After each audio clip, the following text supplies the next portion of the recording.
Hello guys, नमस्कार। आपके अपने YouTube channel SP sir classes में हार्दिक स्वागत है। जैसे कि आप जान रहे हैं कि पॉलिटिकल साइंस से संबंधित कुछ महत्वपूर्ण प्रश्न और बीच बीच में कुछ विस्तृत व्याख्या लेकर मैं आपके सामने उपस्थित हो रहा हूं। आज उसी सिलसिले में प्लेटो के अगले कड़ी से हम आपको जोड़ने का प्रयास करेंगे, जो प्लेटो का न्याय का अर्थार्थवादी सिद्धांत और प्लेटो का आदर्श राज्य के बारे में आपसे चर्चा करेंगे। और आप इसको नोट भी कर सकते हैं, नोट डाउन भी कर सकते हैं, क्योंकि यह परीक्षा की दृष्टि से बीए पोल 201 और बीए पोल 201 और एमए 501 जिसमें एमए में विस्तृत लिखने की आता है और प्लेटो के बारे में उससे पूछता है, तो आप उसमें ये संदर्भ लिख सकते हैं और समझ सकते हैं। और बीए में आपको जो डिस्क्रिप्टिव वो ऑब्जेक्टिव टाइप क्वेश्चन आता है, तो इसी के अंदर से वो बनने की संभावना ज़्यादातर रहती है। लेकिन जितने भी छात्र छात्राएँ अगर किसी घर LT grade, TGT, PGT, BPSC, Jharkhand PGT या अन्य यूजीसी नेट जेआरएफ संबंधित तैयारी कर रहे हैं, तो प्लेटो से संबंधित जो प्रश्न बनते हैं इन्हीं के अंतर्गत बनेंगे। बहुत सिंपल सी भाषा में आपके सामने मैं लेकर आ रहा हूँ। अगर आप पहली बार मेरे चैनल पे को विजिट कर रहे हैं तो चैनल को लाइक और सब्सक्राइब ज़रूर करें और शेयर करें, ताकि आपको प्रतिदिन ऐसे ही नोटिफिकेशन मिलते रहे और आप विस्तृत से लेकर प्रश्नों की व्याख्या सहित आपकी श्रृंखला आपके पास पहुंचते जाए। इसलिए आपसे मेरा आग्रह ही समझिए कि अगर ज़्यादा से ज़्यादा शेयर करेंगे तो ज़्यादा से ज़्यादा बच्चे इससे जुड़ेंगे और उनको आने वाले परीक्षा की दृष्टि से उनका बेनिफिट होगा। ज़्यादा बातचीत न करते हुए मैं आपके मुद्दे पर, मेन मुद्दे पर आता हूँ और आज का समय स्टार्ट होता है। अब देखिए, आज जो न्याय का अर्थातवादी सिद्धांत है, इसमें कह रहा है कि न्याय संबंधी तीसरे भ्रामक सिद्धांत अर्थातवादी सिद्धांत कहा गया है। इस सिद्धांत के प्रवक्ता ग्लॉकॉन है। कौन है? ग्लॉकॉन है। उस दिन सिपालस थ्रेसिमेकस के बारे में आपने देखा था कि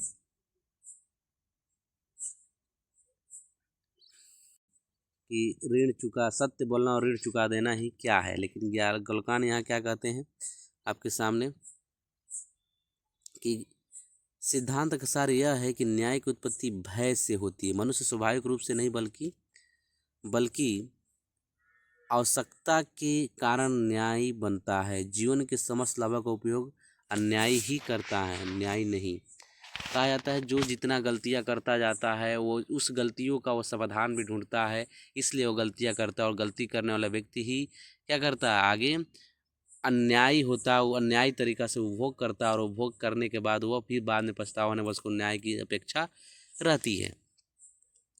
आगे है आपका इसमें आगे कि प्लेटो ने ग्लूकान के सिद्धांत का खंडन किया। प्लेटो के अनुसार न्याय ऐसी बाह्य और कृत्रिम वस्तु नहीं होती जिसकी उसकी उत्पत्ति समझौते से हो। न्याय समझौता से नहीं हो सकता। न्याय तो मनुष्य की अंतर आत्मा की, उसकी आत्मा की एक नैसर्गिक वस्तु है। वह कह रहा है, प्लेटो कह रहा है कि न्याय क्या है? मनुष्य की अंतर आत्मा और उसकी आत्मा की नैसर्गिक, जो उससे जुड़ा हुआ चीज़ें है, वह है। आपको अंदर से आएगा कि हमें गलत नहीं करना चाहिए किसी व्यक्ति के साथ। वो नैसर्गिक नैसर्गिक है, यानी चीज़ें कहीं ना कहीं आपको कटोचेगा कि मैंने गलत किया है और हमारे स्वभाव में यह नहीं है। इस प्रकार से होता है। वह कृत्रिम वस्तु नहीं होती, वह आपके अंदर से झलकता है और उस चीज़ पे आप कार्य करना शुरू करते हैं। इसमें और भी है, यह न तो अपनी उत्पत्ति हेतु किसी समझौता पर निर्भर करता है और न मान्यता हेतु किसी बाह्य शक्ति की आवश्यकता स्वीकार करता है। यह तो शाश्वत होता है, इसकी अपनी विभूति होती है और अपनी विभूति के कारण यह सदा दीप्यमान रहता है।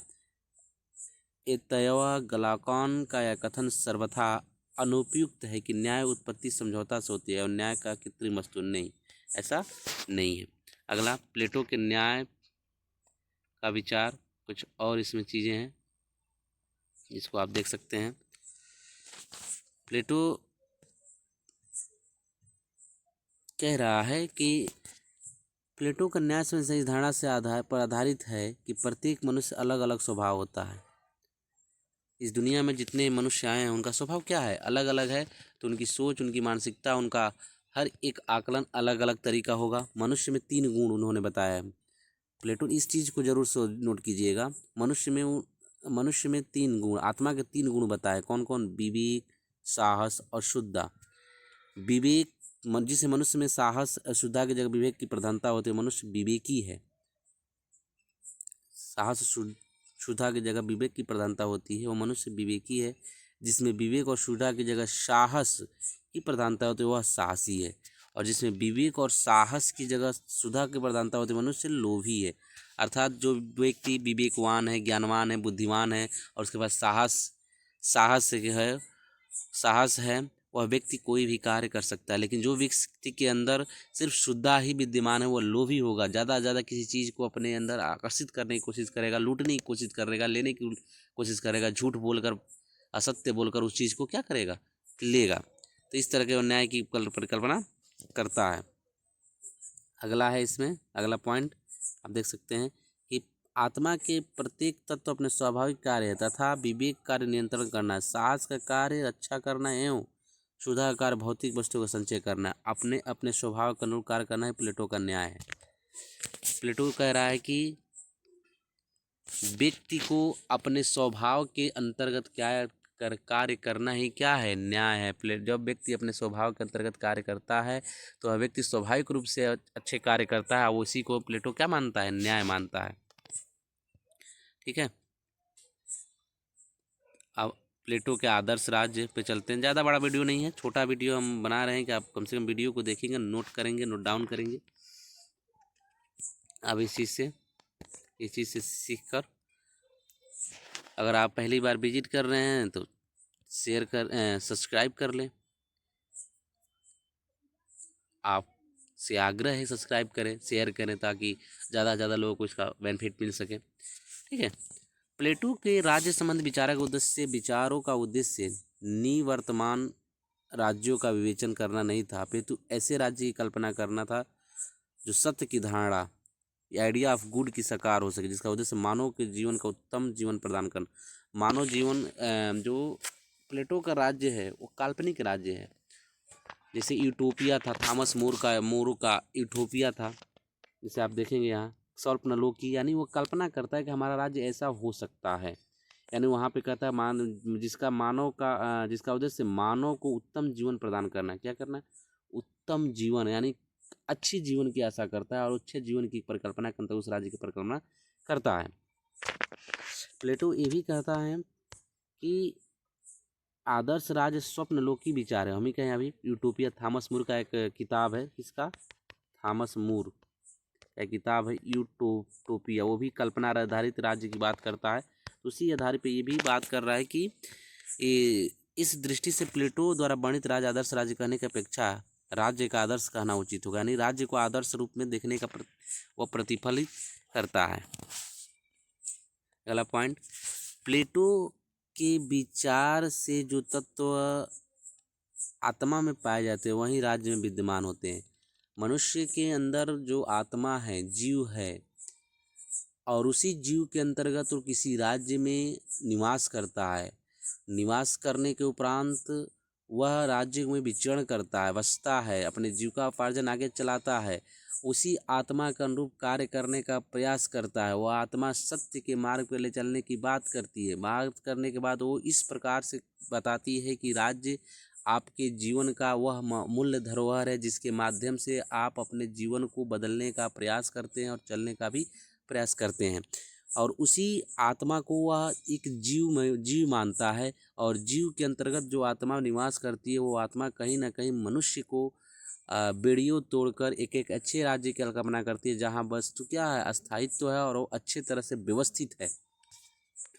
वो मानव की आत्मा को 3 तत्व, विवेक, साहस और तृष्णा, यानी विवेक, साहस और सुधा, वो कहता है, वो ये भी बात करता है कि दार्शनिक राजा ही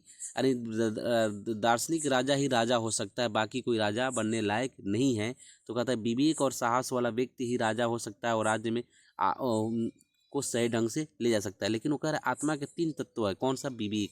जिस व्यक्ति के अंदर विवेक, बुद्धि, सद्जीव आ जाए, उत्साह हो और तृष्णा हो, वो क्या है? मानव वास्तव में आदर्श राज्य को प्रकल्पित करने वाला मनुष्य है। ठीक है, अगला कथन है और अगला स्टेटमेंट है, तृष्णा तत्व शरीर का पोषक है, अतः वह पेट के निचले भाग में रहता है। किसमें? पेट के निचले भाग में। उत्साह वक्ष